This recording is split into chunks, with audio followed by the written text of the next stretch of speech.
হিন্দু ধর্মের প্রার্থী ইসলামী শাসনের আওতায় কি করে এমপি হবেন এবং তার দলের অনুশাসন মেনে চলবেন। জামাতকে আমরা গত কয়েক মাস ধরে যেটা দেখতে পাচ্ছি, বিশেষ করে 5ই আগস্টের পরে, সে একটা পাওয়ার পলিটিক্স করছে। কখনো প্রশাসনের সাথে দারুণভাবে অন্তরঙ্গ, কখনো আপনার সেনাবাহিনীতে তার অ্যাক্সেস তৈরি হয়েছে। আর রাজনীতির মাঠে যেহেতু বিএনপিকে আমরা একটু অগোছালো দেখছি, নেতৃত্বহীন দেখছি, তারেক রহমান লন্ডনে রয়েছেন, বিএনপির 2-3 জন কথা বলছেন, কখনো মিলছে কখনো মিলছে না, এই জায়গাটিতে জামাত একটা শক্তপোক্ত অবস্থান তৈরি করার চেষ্টা করছেন।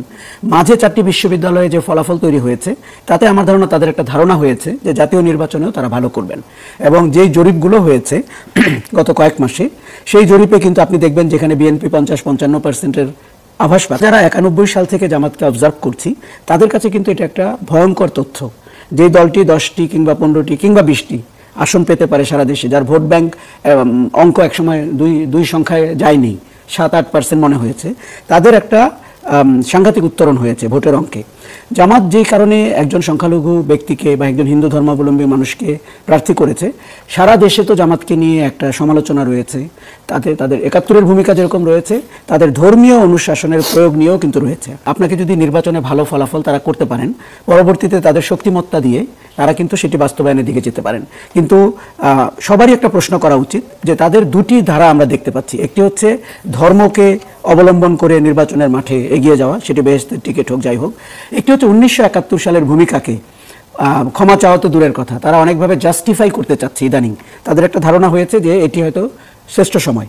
আর বিএনপির সাথে তাদের যে গাঁটছড়াটা অতীতে ছিল, সেটি থেকে বিচ্ছিন্ন হয়ে আপনি যদি একটা সমীকরণ টানেন যে বিএনপি কতটা বেনিফিটেড হয়েছে, জামাত কতটা বেনিফিটেড হয়েছে, আমার ধারণা বিএনপির এই যে চাঁদাবাজি, এই যে দখলদারিত্ব, এখান থেকে নিজেকে বিচ্যুত করে জামাত একটা সৎ মানুষের শাসনের আভাস দেওয়ার চেষ্টা করছে। আমরা যেটি আভাস পাচ্ছি, নির্বাচনে হয়তো বিএনপি ভালো করার জন্য জামাত ইসলামী না হোক অন্য কোনো ইসলামী দলের সাথেও জোট গঠনের সম্ভাবনা তৈরি হচ্ছে। কাজেই আপনি যদি একজন সাধারণ নাগরিকের পয়েন্ট অফ ভিউ থেকে দেখেন, জামাতে ইসলামী রাজনীতির খেলায় অনেক বেশি পারদর্শী হিসাবে নিজেকে গত কয়েক মাসে উপস্থাপন করতে পেরেছে। তারই একটি অংশ হতে পারে একজন হিন্দু ধর্মাবলম্বী মানুষকে এমপি পদে প্রার্থিতা ঘোষণা করা। প্রথম কথা, দেখুন, আমাদের 71 সাল বাংলাদেশের ইতিহাসের, বাংলাদেশের মানে পরিচয়ের অংশ। ওই মুক্তিযুদ্ধে যারা আমাদের বিরোধিতা করেছে, আমাদের বুদ্ধিজীবীদের হত্যা করেছে, পাক বাহিনীর সহযোগী হয়েছিল, তাকে একটি ফয়সালা না করে আমরা কখনোই মনে করি না বাংলাদেশের রাজনীতির মাঠে প্রগতিশীল ভবিষ্যৎমুখী একটি রাজনীতি দাঁড় করাতে পারবো। সেই জায়গাটিতে জামাতকে মনে হচ্ছে যে ফেভারেবল জায়গায় চলে আসছে রাজনীতির পট পরিবর্তনের কারণে। মাঝে আওয়ামী লীগ যেটি করে গেছিল, আওয়ামী লীগের তো দুটি ব্যবসা ছিল, একটি মুক্তিযুদ্ধ, একটি শেখ মুজিবুর রহমান।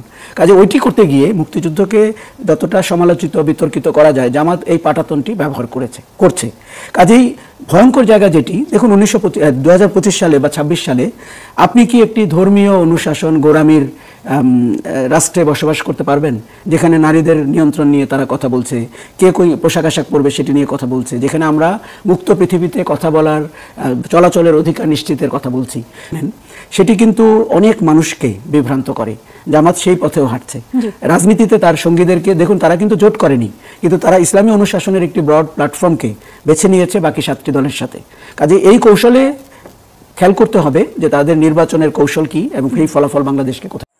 দেশের রাজনীতিবিদ ও রাজনৈতিক বিশ্লেষকদের টকশো শুনতে চ্যানেলটি সাবস্ক্রাইব করবেন এবং ভিডিওটি ভালো লাগলে একটি লাইক দিয়ে আপনার মূল্যবান মতামত জানাতে ভুলবেন না।